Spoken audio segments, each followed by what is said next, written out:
Yo, buat teman-teman semuanya yang ada di channel Medi Broni atau di Solusi Utang MB ya. Saya itu heran juga ya buat teman-teman semua itu terkadang Anda itu terlalu banyak dramanya gitu. Padahal aturan demi aturan itu kan sebenarnya sudah jelas ya kan. Sudah banyak aturan itu diterbitkan oleh OJK, dikeluarkan oleh pemerintah juga gitu loh. Disampaikan langsung oleh pemerintah. Itu sudah banyak sebenarnya gitu loh. Tapi entah kenapa teman-teman semua itu entah malas untuk memahami atau teman-teman itu juga saya kurang ngerti juga ya kan. Tapi kebanyakan masih banyak yang menyimpan drama gitu loh. Walaupun Anda misalnya malas untuk memahami aturan itu, ya paling tidak kan Anda nggak perlu mendramatiskan hal-hal yang ada gitu loh kan. Apalagi soal pinjol ilegal itu kan banyak banget itu ditanyakan oleh teman-teman semuanya. Apalagi soal pinjol ilegal ya kan.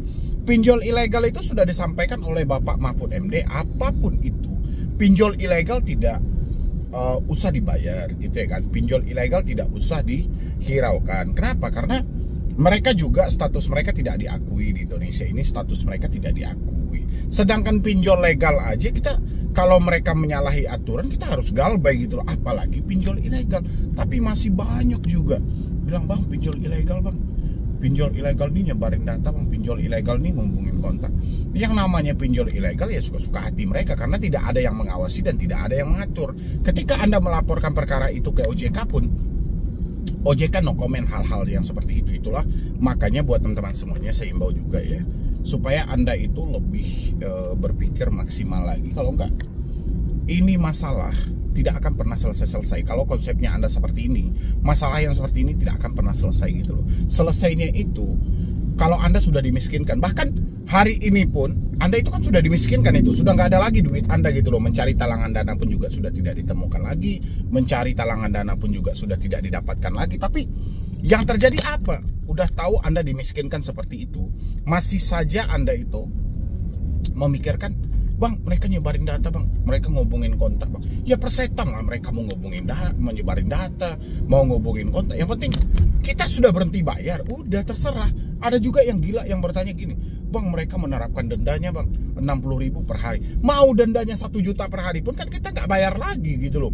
Ya kan? Persetan lah mereka mau seperti apa gitu. Tinggal teman-teman itu, ayolah kondisikan lagi pemikiran Anda semuanya gitu loh. Banyak aturan itu dimunculkan oleh OJK, aturan yang seperti ini, aturan yang seperti ini. Sebenarnya aturan itu bukan untuk dilanggar oleh pihak pinjolnya, tapi karena pihak pinjolnya itu sudah melanggar duluan soal aturan itu, ya sudah gitu loh. Ya kan? Tapi kalau untuk pinjol ilegal, mereka memang tidak diwajibkan untuk mematuhi aturan OJK karena status mereka itu pun tidak diakui sama sekali. Jadi ngapain dia harus mematuhi aturan OJK ya kan?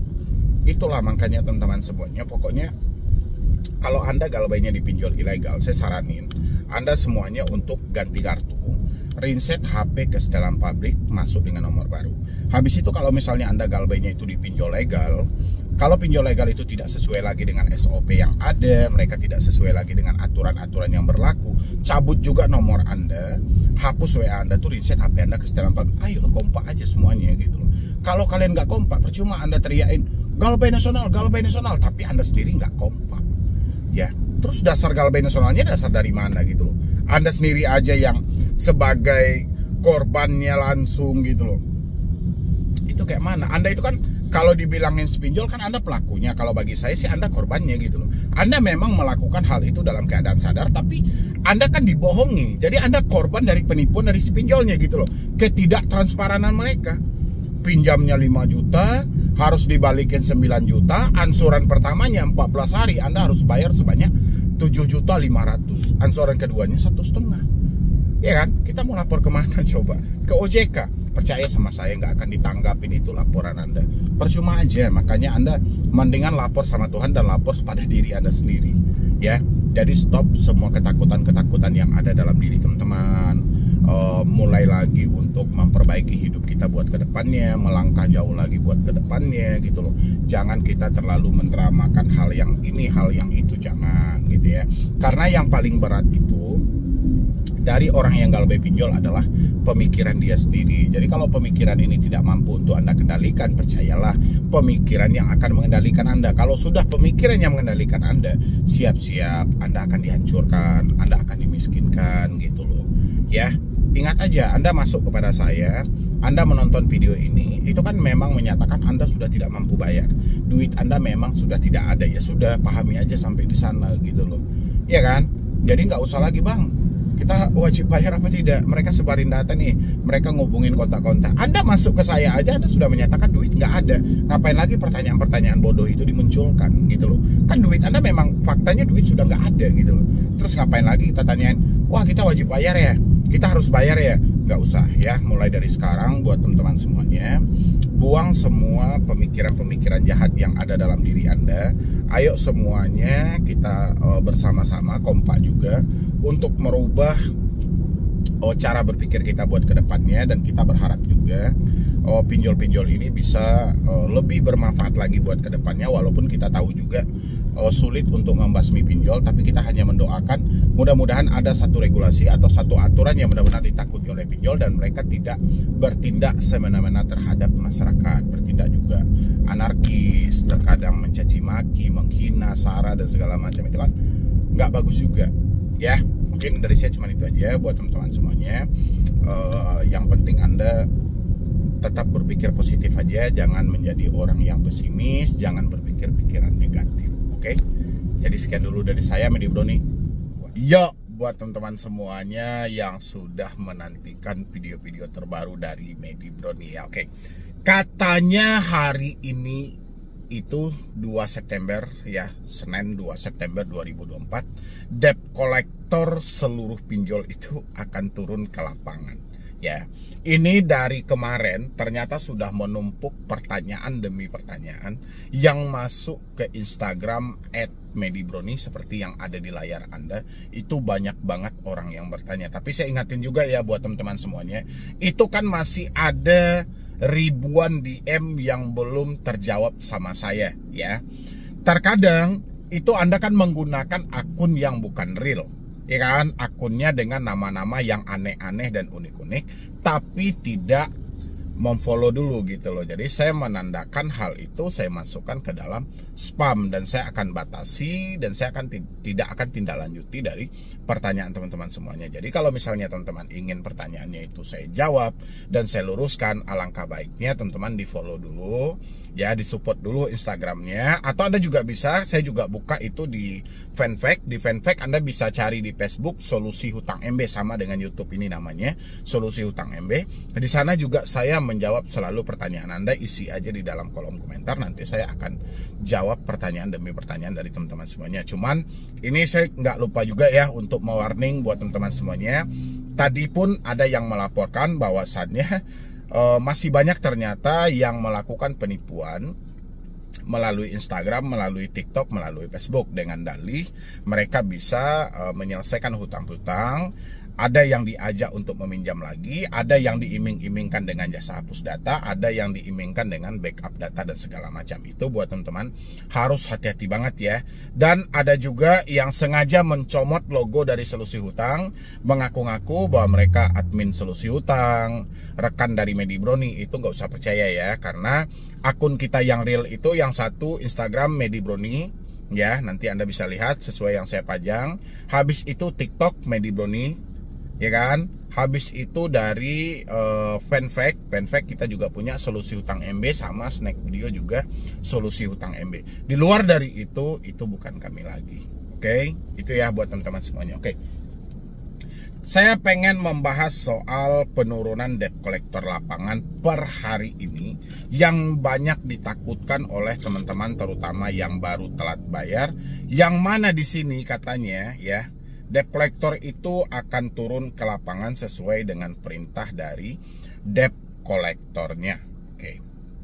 Terlepas mau itu urusan debt collector atau urusan siapa ya, yang jelas saya pengen teman-teman itu berpikir secara logika, pergunakan pemikiran-pemikiran yang positif buat kedepannya, jangan sampai dengan pemikiran yang negatif. Oke, saya coba munculkan salah satu dari sekian banyak pertanyaan yang mengatakan bahwasannya dia akan dikunjungi debt collector per hari ini ya. Bang, bantu solusi pinjol. Saya hari ini udah dichat, katanya DC mau datang ke rumah hari ini gitu loh. Oke. Jadi buat teman-teman semuanya, soal problem DC datang ke rumah, ini saya perhatikan, ini problem yang sangat hangat banget ya untuk dibahas, dan itu tidak akan pernah ketinggalan karena hampir semua orang yang telat bayar di pinjol, orang yang baru jatuh tempo di pinjol, beban terberat mereka adalah kedatangan debt collector ke rumah. Mungkin berbagai macam pemicu dalam hal itu. Contoh mungkin dia berusaha untuk menjaga yang namanya nama baik. Yang kedua mungkin dia berusaha juga untuk menutupi dari keluarga dengan berbagai macam alasan. Yang ketiga adalah dia tidak maunya ada tetangga atau teman-teman yang mengetahui soal utang-utang yang menurut dia itu adalah privasi. Oke. Asal teman-teman tahu ya, asal teman-teman tahu semuanya, ini sebagai ujian juga buat Anda semuanya ya, buat ujian juga buat Anda. Untuk Anda meminjam di pinjol ya, itu pertaruhan yang nomor satu adalah nama baik ya. Pinjol itu mencairkan dana kepada Anda bukan karena data Anda bagus, bukan karena pekerjaan Anda hebat, tapi karena kelengkapan data yang ada di smartphone Anda. Kalau Anda tidak percaya, Anda bisa uji. Ujinya bagaimana? Beli satu nomor baru, ya, pakai handphone baru, tanpa ada data kontak, tanpa ada data log, dan tanpa ada scan-nya. Coba tes ajukan ke pinjol legal, pakai nomor baru dan handphone baru. Ya, coba tes ajukan ke pinjol-pinjol legal.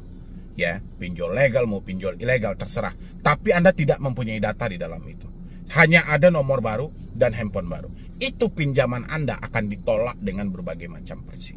Ya, walaupun data Anda bagus, walaupun data Anda belum pernah meminjam di pinjol, belum terbaca di SLIK OJK dan segala macam, tetap pinjaman Anda akan ditolak. Dari sini teman-teman harusnya belajar berpikir secara logika juga, bahwasannya kekuatan dari pinjol itu adalah data-data yang ada di smartphone kita. Ini pinjaman online. Dia akan menjangkau kita secara online juga, secara jarak jauh juga. Apa fungsinya bagi mereka data-data yang ada ini, seperti data log, data kontak? Walaupun ada aturan, pinjol cuma boleh mengakses kamera, mikrofon, lokasi, tapi praktek di lapangan OJK tidak mengawasi lagi. Ya, jadi masih banyak tindakan-tindakan terkadang yang menyimpang dari aturan yang ada. Mereka tetap aja mendownload yang namanya meminta izin akses ke log, meminta izin akses ke kontak, meminta izin akses ke galeri. Tujuannya adalah data-data yang mereka ambil sesuai izin akses yang mereka minta untuk melakukan penekanan terhadap diri Anda ketika Anda telat bayar atau Anda tidak mampu bayar. Ya, itu ketika Anda bermasalah. Ketika Anda lancar-lancar, ketika Anda pembayarannya lancar, tepat waktu, data kontak dan log ini juga dibutuhkan. Untuk apa? Untuk sebagai promosi bagi si pinjolnya. Nanti semua kontak-kontak Anda ini akan diambil dan dikirimkan promosi-promosi untuk pinjol-pinjol, walaupun pinjolnya tidak pinjol legal, tapi untuk pinjol ilegal. Ini kelicikan pinjol. Makanya pinjol itu sangat pesat dan sangat cepat perkembangannya.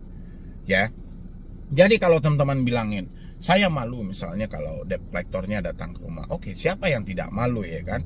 Kita dikunjungi debt collector, nanti mereka sengaja teriak-teriak, tapi ambil sisi positifnya aja. Kita harus lawan hal ini gitu loh. Kita nggak bisa menghindar dari hal ini. Kita terima apa adanya. Apa tindakan yang harus kita lakukan? Coba jujur dan terbuka dengan keluarga. Ya. Walaupun saat ini Anda dihantui dengan rasa takut, Anda jujur dan terbuka sama keluarga itu akan menjadi bumerang. Tapi lawan rasa takut Anda bahwasannya fakta tidak seburuk yang Anda bayangkan. Ya, itu saya jamin itu. Makanya cari waktu-waktu tertentu, ngobrol sama orang tua atau ngobrol sama saudara. Biar ada keringanan di beban pemikiran Anda. Habis itu cari juga momen-momen yang tepat untuk ngobrol sama suami, sama istri. Supaya apa? Supaya pemikiran kita yang mentok ini bisa ditumpahkan dan mereka bisa menjadi pendengar. Karena yang saya perhatikan, orang-orang yang terjebak pinjol ini bukan membutuhkan bantuan untuk membayar pinjol, tapi mereka lebih mencari kuping yang bisa mendengar keluh kesah mereka. Ya, itu buat teman-teman semuanya. Supaya apa? Supaya pemikiran ini tidak mentok soal katanya akan ada penurunan-penurunan DC lapangan. Kalau soal katanya dari dulu juga udah katanya kok. Ya kan, katanya per tanggal sekian turun serentak, katanya per tanggal sekian kompak semua pinjol nurunkan debt collector, tanggal sekian ada ribuan debt collector yang akan turun ke lapangan. Itu hanya katanya. Yang kita cari bukan katanya tapi faktanya. Faktanya apa? Faktanya itu bullshit semuanya. Ya. Habis itu dia bilangin di sini berarti nggak bakalan ke rumah kah? Yang chat DC aku laku. Terserah, mereka mau datang ke rumah mau tidak, sebenarnya itu bukan problem kita. Problem kita adalah bagaimana kita mampu jujur dan terbuka dengan keluarga. Habis itu ketika ada debt collector yang berkunjung, berulang kali juga saya menyampaikan di video, Anda harus cek kelengkapan mereka seperti ID card, surat kuasa, dan sertifikat profesi di bidang penagihan. Kalau misalnya mereka tidak mampu menunjukkan itu, kita juga bebas untuk mempersilahkan mereka pergi dari rumah kita untuk melengkapi persyaratan mereka dulu, baru mereka bisa balik lagi untuk melakukan penagihan. Ya, jadi kita jangan overthinking yang terlalu berlebihan dulu. Dengan DC berkunjung, DC datang ke rumah, nanti terjadi ini, nanti terjadi ini. Itu overthinking. Overthinking ini kalau kita ikutin, itu akan menjadi bumerang dalam jangka panjang untuk hidup kita. Ya, ini pinjaman online. Jadi apapun akan lakukan secara online juga, bahkan sampai melakukan penekanan terhadap diri kita. Ya, jadi buat teman-teman semuanya, untuk menghindari satu pertanyaan, apakah benar dia akan datang ke rumah sesuai katanya, ya kan, hari ini dia mau datang ke rumah, mendingan Anda buru-buru untuk mencari waktu-waktu yang tepat untuk terbuka dengan orang-orang terdekat. Karena Anda membutuhkan supportan secara internal dari keluarga-keluarga dekat, gitu loh.